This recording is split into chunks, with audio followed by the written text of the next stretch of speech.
Bienvenidos a la lección 3 de este curso de preparación para el GED. Otra vez, este es un proyecto de Kelton Mack y Héctor Mendiola.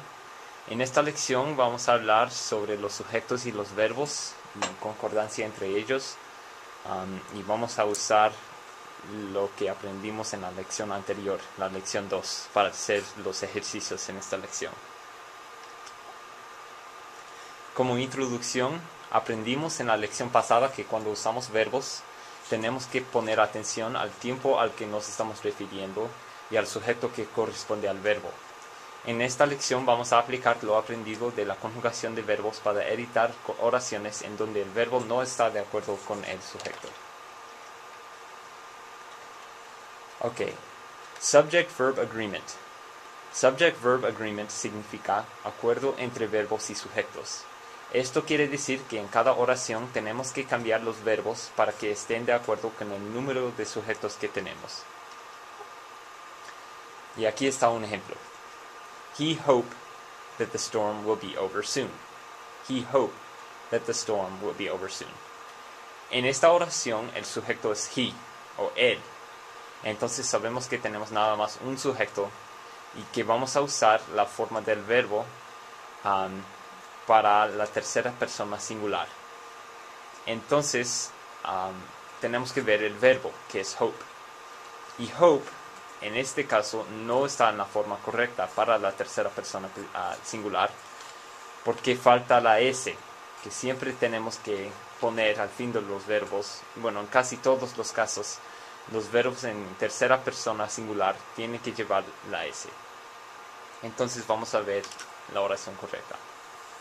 Dice, es correcta esta forma del verbo hope en tiempo presente con el sujeto he. Entonces tenemos que ver si el sujeto y el verbo están de acuerdo. Y en este caso no. La correcta sería, he hopes that the storm will be over soon. Entonces tenemos que agregar la S para que sea correcta la oración y el sujeto y el verbo.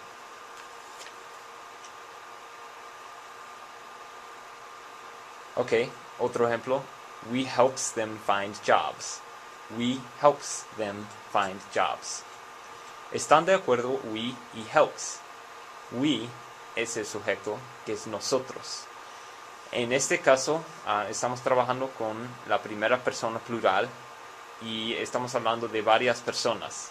Entonces es un sujeto plural y además es la forma de we. Entonces tenemos que recordar las conjugaciones del verbo help.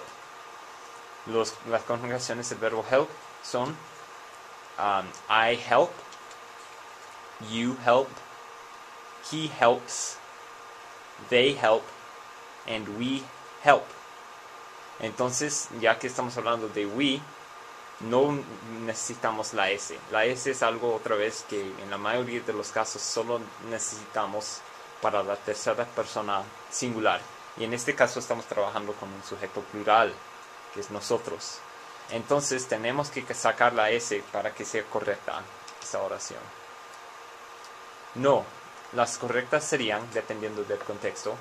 Entonces cuando yo estaba hablando de sacar la S del helps, estaba hablando en presente.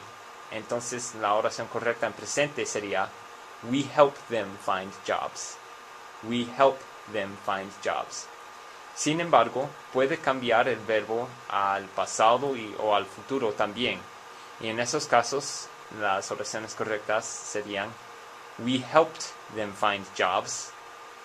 We helped them find jobs en el pasado. Y en el futuro, we will help them find jobs. We will help them find jobs. Ok. Vamos a seguir practicando con los ejemplos. Is Paul and Mary coming to the party on Friday? Is Paul and Mary coming to the party on Friday? ¿Cuántos sujetos tenemos? En esta oración aparecen dos sujetos. Estamos hablando de Paul and Mary, que son dos personas.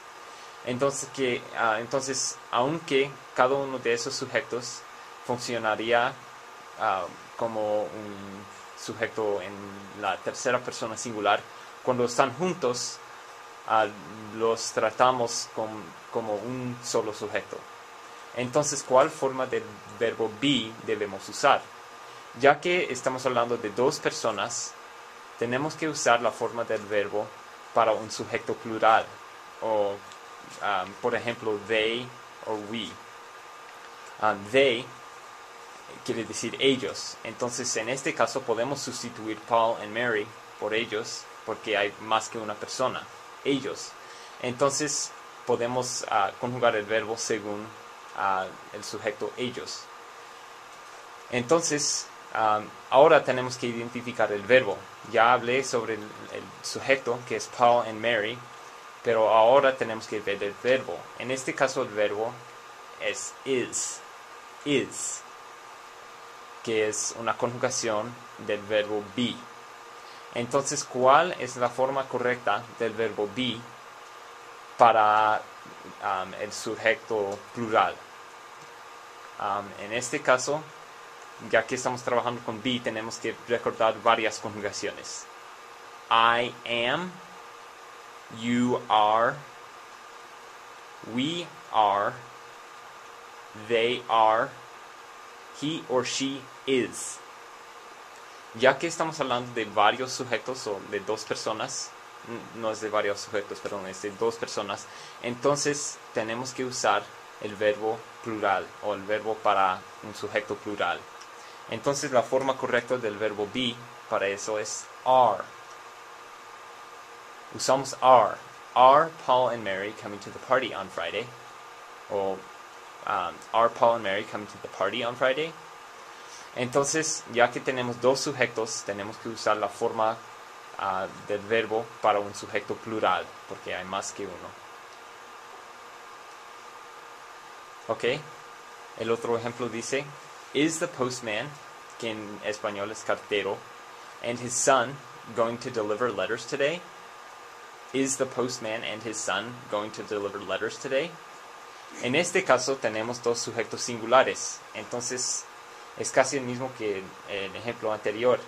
Estamos hablando del cartero y su hijo, the postman and his son. Entonces, otra vez tenemos que tratarlos como un sujeto plural, como ellos, ya que tenemos más que una persona. Ya que están unidos por and, forman plural. Entonces, esa es otra manera de ver si es un sujeto plural o no. Es si los sujetos o si las personas están conectadas por and en la oración. The postman and his son. Entonces sabemos que vamos a usar la forma del verbo para un sujeto plural. Are the postman and his son going to deliver letters today? Are the postman and his son going to deliver letters today? Muy bien.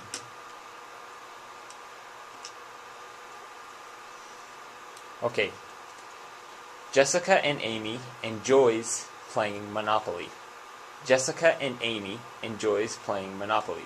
Y Monopoly es un juego que muchas personas hacen aquí en los Estados Unidos. ¿Están de acuerdo el verbo y los sujetos? ¿Están de acuerdo el verbo y los sujetos en este caso? Ya que estamos hablando de dos personas, Jessica y Amy, entonces tenemos la misma situación que en los ejemplos anteriores. Tenemos que tratarlos como un sujeto plural al conjugar el verbo. Entonces tenemos que recordar las conjugaciones del verbo enjoy. I enjoy, you enjoy, we enjoy, he or she enjoys, they enjoy. Ya que estamos hablando de dos personas, no vamos a usar la versión del verbo enjoy que lleva la S, porque tenemos Jessica and Amy. Entonces, la forma correcta del verbo sería enjoy. Otra vez, hay dos sujetos singulares que están unidos por and. Entonces, el sujeto cambia a plural y ya requiere la forma plural del verbo. Jessica and Amy enjoy playing Monopoly. There is 15 people who signed up for the class. There is 15 people who signed up for the class. ¿Cuántos sujetos hay en esta oración? 15 people